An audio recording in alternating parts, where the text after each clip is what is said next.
The winter of 1914 to 1915 brought a terrible realization to the soldiers huddled in trenches from the English Channel to the Swiss border. This war would not end quickly. The great offensives of autumn had failed. The trenches, initially seen as temporary expedients, were becoming permanent features of a new kind of warfare. Both sides faced the same strategic dilemma. The armies were too evenly matched, the defensive technologies too powerful, and the fronts too continuous to permit the traditional military solution of outflanking and enveloping the enemy. Victory would require breaking through fortified lines defended by machine guns, artillery, and barbed wire. Every attempt to do so would cost thousands of lives. What followed was a war of attrition, a grinding, brutal contest to exhaust the enemy's will, resources, and manpower before one's own reserves gave out. The battles of 1915, 1916, and 1917 would test the limits of human endurance and transform warfare into industrial slaughter on a scale previously unimaginable. This transformation affected not only the soldiers at the front, but entire societies. The war demanded total mobilization of national resources. Economies were reorganized for war production. Civilians endured shortages, rationing, and unprecedented government control over daily life. The distinction between soldier and citizen, between front and home, began to blur. The year 1915 began with both sides searching for ways to break the deadlock. French commander Joseph Joffre planned a series of offensives designed to push German forces from French soil. British forces, growing in strength as volunteers poured in, would support these attacks. German commanders, content to hold their gains in the west while focusing on the Eastern Front, prepared robust defenses. In February and March, French forces attacked in the Champagne region, gaining minimal ground at significant cost. In May, a combined British-French offensive struck German positions near the village of Neuve-Chapelle. The British attack achieved initial surprise, advancing nearly a mile, a significant gain by Western Front standards. But German reserves arrived quickly, and the attack stalled. British casualties exceeded 11,000 men for gains that proved temporary.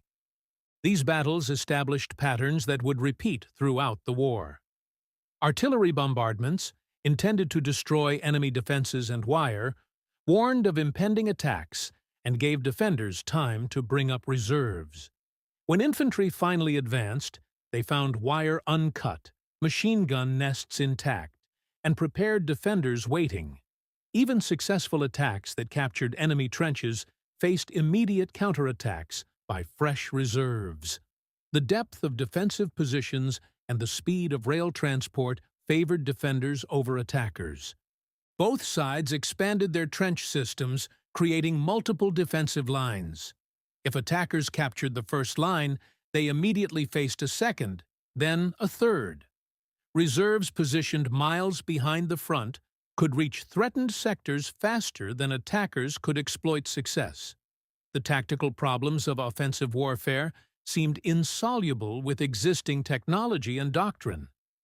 Germany's focus in 1915 turned east, where opportunities seemed more promising. The Eastern Front stretched over 1,000 miles, from the Baltic Sea to the Romanian border. Unlike the continuous trenches of the West, this front featured more mobile warfare. Armies could still maneuver, encircle, and outflank. Germany planned a massive offensive to knock Russia out of the war. The Gorlice-Tarnów Offensive, launched in May 1915, demonstrated what could be achieved on the Eastern Front. German and Austro-Hungarian forces, using superior artillery and tactics, broke through Russian lines and advanced hundreds of miles. Russian armies retreated in disorder, abandoning Poland and much of Galicia. By September, Russia had lost approximately 2 million men killed, wounded, or captured. Yet even this catastrophic defeat did not force Russia from the war. The Russian Empire's vast territory and population allowed it to retreat, regroup, and continue fighting. Tsar Nicholas II's government proved more resilient than German planners expected. In April 1915, German forces introduced a new weapon that would come to symbolize the war's horror: poison gas. The Ypres salient, a bulge in the Allied line surrounding the medieval Belgian city of Ypres, had been the scene of fierce fighting in 1914. Allied forces held this salient at great cost, their positions overlooked by German forces on higher ground. In spring 1915, German commanders planned an attack to pinch off this salient. On the afternoon of April 22nd, German troops opened 6,000 cylinders containing 168 tons of chlorine gas. A yellow-green cloud, carried by favorable winds, drifted across no man's land toward French colonial troops holding the northern section of the salient. The gas, heavier than air, sank into trenches and shell holes. The effect was horrific. Men exposed to chlorine gas experienced burning eyes, choking, and drowning sensations as their lungs filled with fluid. Thousands fled in panic. A 4-mile gap opened in the Allied line. German infantry, wearing primitive respirators, advanced cautiously behind the gas cloud. The Germans, skeptical of the new weapon's effectiveness, had prepared insufficient reserves to exploit the breakthrough. Canadian troops, rushed to the threatened sector, held improvised positions. Using water-soaked cloths as makeshift masks, these soldiers prevented a German breakthrough. Within days, the line stabilized. The introduction of gas warfare crossed a threshold that many considered beyond the bounds of civilized conduct. The Hague Convention of 1899 had prohibited poison weapons, though its specific language addressed projectiles rather than gas released from cylinders. A technicality German commanders exploited to justify their actions. All sides quickly adopted gas warfare. The British used gas for the first time in September 1915. The French developed phosgene gas, more lethal than chlorine. Germany introduced mustard gas in 1917, a blistering agent that caused terrible burns and lingered in the environment. Both sides developed progressively more sophisticated gas masks and protective equipment. Gas never proved the decisive weapon its early proponents hoped. It was unreliable, dependent on wind conditions, and countermeasures were relatively effective. Nevertheless, gas caused approximately 1 million casualties during the war and represented the conflict's technological brutality. The image of soldiers in gas masks became one of the war's most enduring symbols.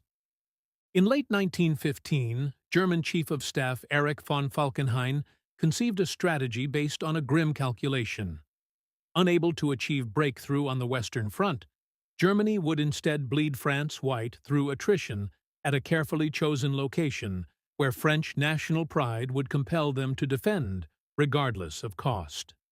Falkenhayn selected Verdun, a fortress city on the Meuse River that had resisted German attacks in 1914. Verdun held deep symbolic significance for France. Its ring of forts represented French defensive strength. More importantly, Verdun was vulnerable. It projected into German lines and could be attacked from 3 sides. German artillery positioned on heights could dominate the battlefield. The German offensive began on February 21, 1916, with an artillery bombardment unprecedented in its intensity. Over 1,200 German guns fired approximately 1 million shells in the opening 12 hours. The bombardment destroyed trenches, obliterated fortifications, and buried men alive. Trees were reduced to splinters. The landscape became a lunar wasteland of overlapping shell craters.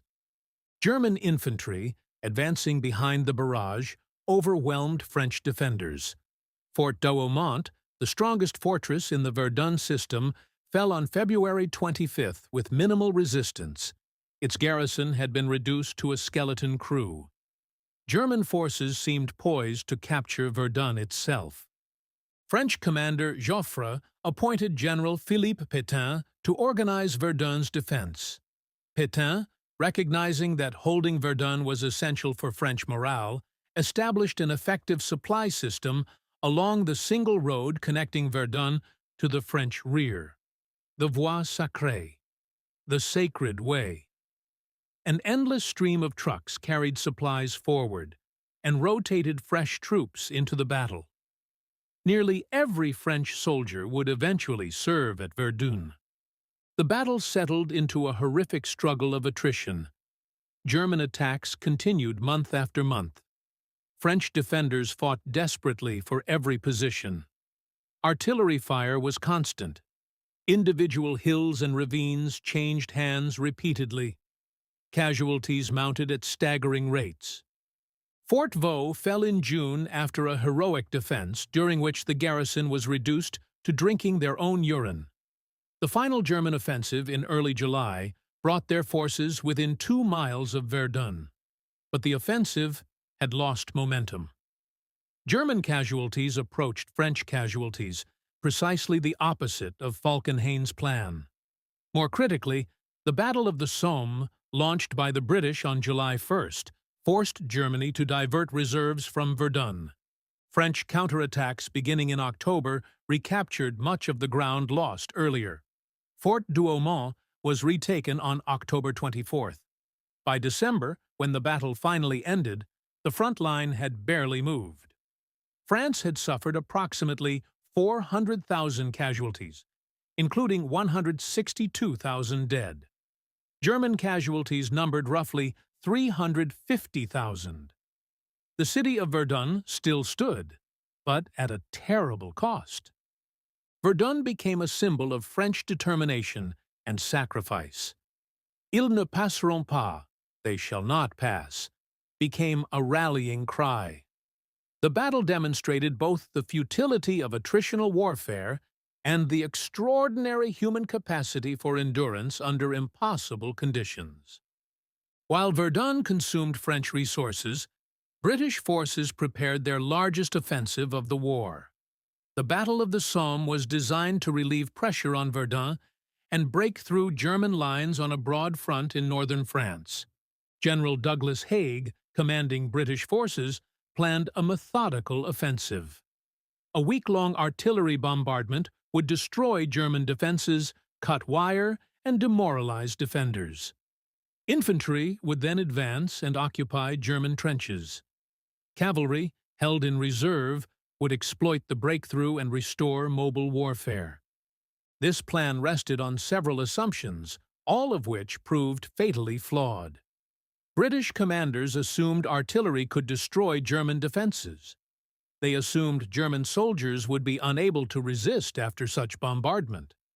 They assumed their own troops, largely volunteers with minimal training, could execute complex operations under fire. The bombardment began on June 24th. For 7 days, British guns fired approximately 1.7 million shells at German positions. The noise was audible in London, 200 miles away. The landscape was devastated, but many shells were duds or of insufficient caliber to destroy deep German dugouts. Much of the barbed wire remained uncut. German defenders, sheltered in dugouts as deep as 30 feet underground, survived the bombardment. When it ceased on the morning of July 1st, they emerged, set up machine guns, and waited. At 7:30 a.m., whistles blew along a 15-mile front. British soldiers climbed from their trenches and began advancing across no man's land. They had been ordered to walk, not run, maintaining alignment to capture trenches in an orderly fashion. Many units were burdened with 60 pounds of equipment. German machine guns opened fire. The result was catastrophic. Entire battalions were cut down before reaching German wire. Where wire remained uncut, men bunched up and were slaughtered. A few units reached German trenches and engaged in brutal hand-to-hand combat, but most attacks failed completely. By day's end, British forces had suffered 57,000 casualties, including nearly 20,000 dead. It remains the bloodiest day in British military history. Gains were minimal. A few sectors advanced 1 mile at most. In some areas, the advance measured yards. Haig refused to call off the offensive. Fighting continued through November. The battle evolved into a grinding attritional struggle. British and French forces launched repeated attacks, gaining ground incrementally at enormous cost. Tanks, armored vehicles equipped with tracks to cross trenches, made their combat debut in September, but mechanical unreliability and misuse limited their effectiveness. When winter ended the battle, Allied forces had advanced approximately 6 miles along a 20-mile front. British casualties exceeded 420,000. French casualties numbered 200,000. German casualties approached 500,000. Villages were obliterated. The landscape became a wasteland. And the German line, though pushed back, remained unbroken. The Somme represented industrial warfare at its most terrible. Artillery fired millions of shells. Machine guns consumed millions of rounds. Men were fed into the battle and consumed like raw materials in a factory of death. The human cost was incomprehensible, yet the strategic gains were negligible. In 1917, Haig planned another major offensive, this time in Flanders near Ypres. The Third Battle of Ypres, better known as Passchendaele, after the village that became the offensive's final objective, would become synonymous with the war's futility. Haig's plan called for breaking through German lines, capturing Belgian channel ports used by German submarines, and potentially forcing Germany to sue for peace. Preliminary operations in June captured the Messines Ridge through innovative use of mines.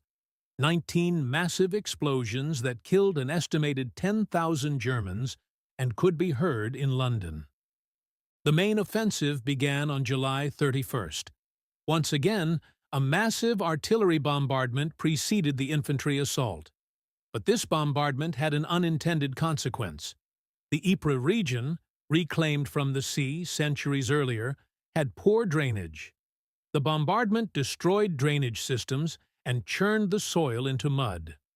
When unusually heavy rains fell in August, the battlefield became a morass. Conditions at Passchendaele defied description. Shell holes filled with water. Men and horses drowned in liquid mud. Wounded soldiers who fell into shell holes could not be recovered. The battlefield became an impossible quagmire where movement was agonizingly slow and exhausting. Fighting continued through autumn. British, Canadian, Australian, and New Zealand forces attacked repeatedly. Gains were measured in yards. Casualties mounted relentlessly. German defenders, using refined tactics of defense in depth and immediate counterattacks, made every advance costly. The village of Passchendaele, sitting on a slight ridge, became the objective. Canadian forces finally captured it on November 6th, after 3 months of fighting. The offensive was called off shortly thereafter. British casualties exceeded 275,000. German casualties numbered approximately 220,000. The front had advanced roughly 5 miles. Passchendaele came to represent the perceived incompetence of British High Command and the suffering of ordinary soldiers.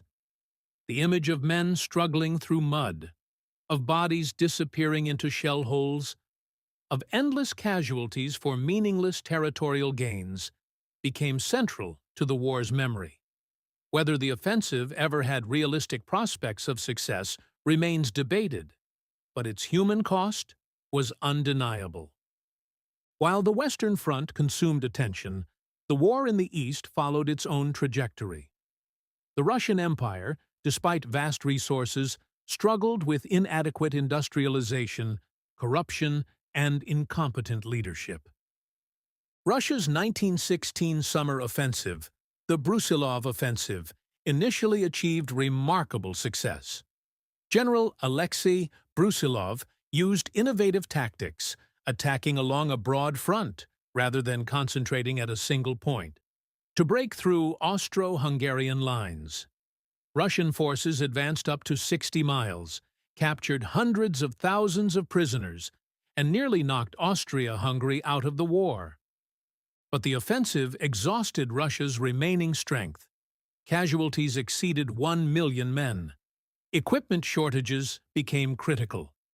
Morale plummeted. The Russian economy, strained by war production and military demands, began to collapse. Food shortages affected cities. Inflation destroyed savings. The transportation system broke down. Tsar Nicholas II's government proved incapable of addressing these crises.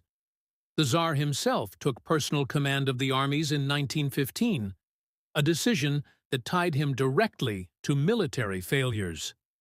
His wife, Alexandra, influenced by the mystic Grigory Rasputin, interfered in government appointments. Corruption flourished. Public confidence evaporated.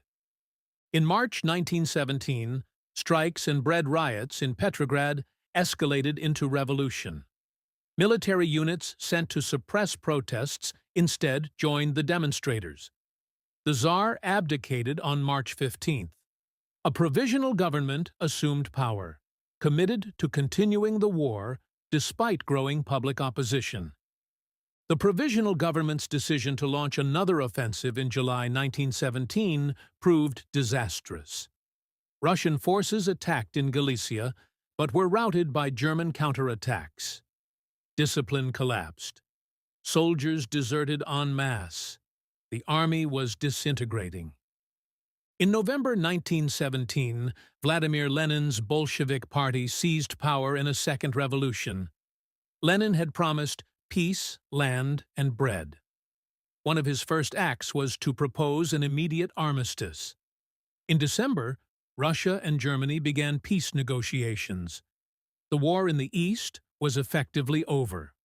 The Treaty of Brest-Litovsk, signed in March 1918, imposed harsh terms on Russia. Russia lost Ukraine, the Baltic states, Poland, Finland, and other territories, roughly one-third of its population, and agricultural land, and half of its industry. Germany could now concentrate forces in the West. But Russia's exit from the war came too late to change the war's ultimate outcome. The war spread beyond the main European fronts to encompass multiple theaters across the globe. Italy entered the war in May 1915 on the Allied side, despite its formal alliance with Germany and Austria-Hungary. Italy's price for intervention included promises of territorial gains from Austria-Hungary. Italian and Austro-Hungarian forces fought a series of battles along the Isonzo River and in the Alps, some of the war's most difficult terrain. 11 battles were fought along the Isonzo between 1915 and 1917, each producing heavy casualties for minimal gains. The 12th battle, at Caporetto in October 1917, became a catastrophe for Italy. German and Austro-Hungarian forces broke through Italian lines, advancing 90 miles and capturing 265,000 prisoners. The Italian army nearly collapsed before stabilizing along the Piave River with Allied assistance. The Ottoman Empire's entry into the war in November 1914 opened fronts in the Caucasus, Mesopotamia, and the Middle East. British forces attempted to capture the Turkish Straits through the Gallipoli campaign in 1915. The amphibious landings at Gallipoli, opposed by Turkish forces commanded by Mustafa Kemal, later known as Ataturk, became a costly failure. Allied forces evacuated in January 1916, after suffering 250,000 casualties. In Mesopotamia, British forces advancing toward Baghdad were besieged at Kut and forced to surrender in April 1916, one of Britain's worst defeats. In Palestine and Arabia, British forces supported Arab revolts against Ottoman rule. T.E. Lawrence, Lawrence of Arabia, advised Arab irregular forces in operations against Turkish communications. Naval warfare took forms no one anticipated. The British Royal Navy established a distant blockade of Germany, controlling shipping in the North Sea and Atlantic. This blockade gradually strangled German trade, creating severe shortages of food and raw materials. Germany responded with submarine warfare. German U-boats targeted merchant ships bringing supplies to Britain. Initially, submarines observed prize rules, surfacing, warning ships, and allowing crews to evacuate before sinking vessels. But submarines were vulnerable when surfaced, and commanders increasingly adopted unrestricted warfare, sinking ships without warning. The sinking of the British passenger liner Lusitania in May 1915, with the loss of 1,198 lives, including 128 Americans, caused international outrage. American protests forced Germany to restrict submarine operations temporarily. But the blockade's effectiveness pushed Germany toward desperate measures. The only major fleet engagement occurred at Jutland in May 1916. The British Grand Fleet and German High Seas Fleet fought an inconclusive battle. The Germans inflicted heavier losses, but retreated to port. Britain maintained its naval superiority, and the German surface fleet remained largely confined for the rest of the war. By 1916, the war had become total war, a conflict involving entire societies, mobilizing all national resources, and blurring distinctions between military and civilian spheres. Industrial production was reorganized for war. Factories converted to producing munitions, weapons, and military equipment. Governments exercised unprecedented control over economies, directing resources, setting prices, and controlling labor. Private enterprise was subordinated to military necessity. The scale of production was staggering. Britain produced over 170 million artillery shells during the war. France manufactured 290 million. Germany produced 306 million. These shells required vast quantities of steel, explosives, and labor. Entire industries were created to feed the war machine. Labor shortages, caused by military conscription, forced social changes. Women entered the workforce in unprecedented numbers, taking positions in factories, transportation, and agriculture previously reserved for men. In Britain, nearly 1 million women worked in munitions factories. In France, women operated farms while men fought. These changes challenged traditional gender roles and contributed to post-war movements for women's suffrage. Rationing affected civilians as the war consumed resources. In Germany, the British blockade created severe food shortages. The turnip winter of 1916 to 1917, when turnips replaced potatoes as a staple, caused widespread malnutrition. Approximately 750,000 German civilians died from starvation and diseases related to malnutrition during the war. In Britain, submarine warfare threatened food supplies. The government eventually instituted rationing for meat, sugar, butter, and other commodities. Citizens planted victory gardens to supplement food supplies. Similar measures were adopted in France and other belligerent nations. Propaganda became a tool of warfare. Governments established agencies to manage information and shape public opinion. Posters urged citizens to enlist, buy war bonds, conserve resources, and maintain morale. Enemy nations were demonized. Atrocity stories, some real but many exaggerated or fabricated, portrayed the enemy as barbaric and inhuman. Censorship controlled information. Newspapers operated under government supervision. Letters from soldiers were censored. Casualty figures were manipulated. Negative news was suppressed. Governments sought to maintain public support by controlling what citizens knew about the war's true costs. The financial cost was immense. Britain's national debt increased from £650 million in 1914 to £7.4 billion by 1919. France's debt expanded similarly. Germany financed the war largely through borrowing, accumulating unsustainable debts. The United States loaned vast sums to the Allies, transforming from a debtor nation to the world's leading creditor. War exhaustion affected all belligerents by 1917. In France, mutinies broke out in the army following failed offensives. Approximately 40,000 soldiers refused orders, though most simply declined to participate in futile attacks rather than deserting entirely. The mutinies were suppressed, but they reflected growing disillusionment. In Germany, shortages and war weariness eroded morale. Socialist and pacifist movements gained strength. Industrial strikes increased. The military high command, now dominated by Hindenburg and Ludendorff, effectively controlled the government, but even their authority faced challenges. In Britain, despite less severe shortages, the war's grinding nature wore down public enthusiasm. Casualty lists published in newspapers brought home the war's costs. The volunteer army of 1914 to 1915 had been replaced by conscripts.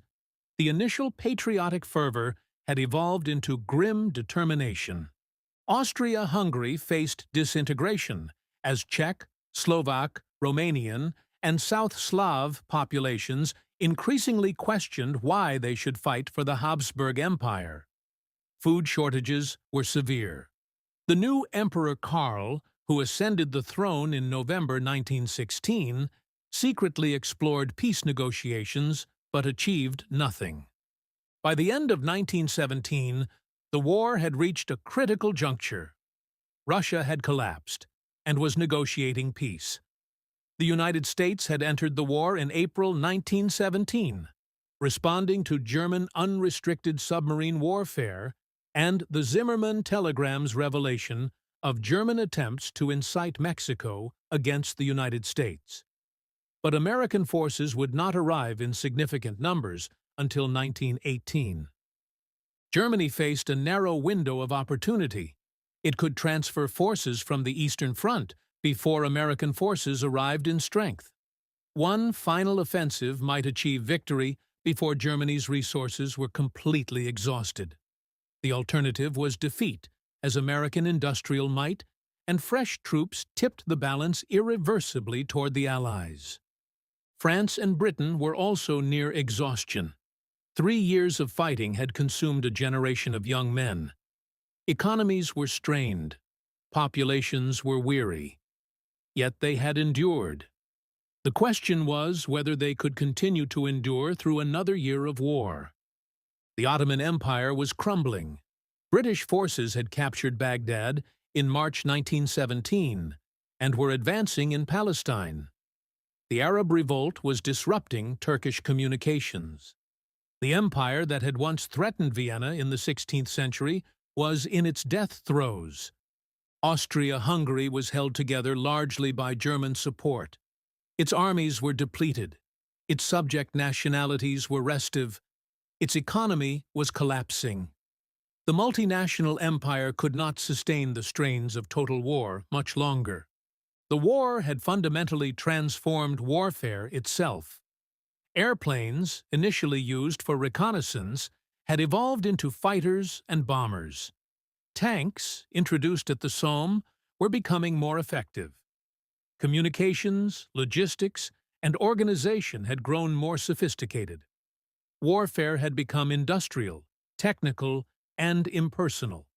Yet the fundamental problem remained unsolved: how to break through fortified positions defended by modern weapons. Millions had died attempting to answer this question. The Western Front remained essentially where it had been in 1914, despite years of fighting. The Eastern Front had collapsed not through military breakthrough, but through social revolution.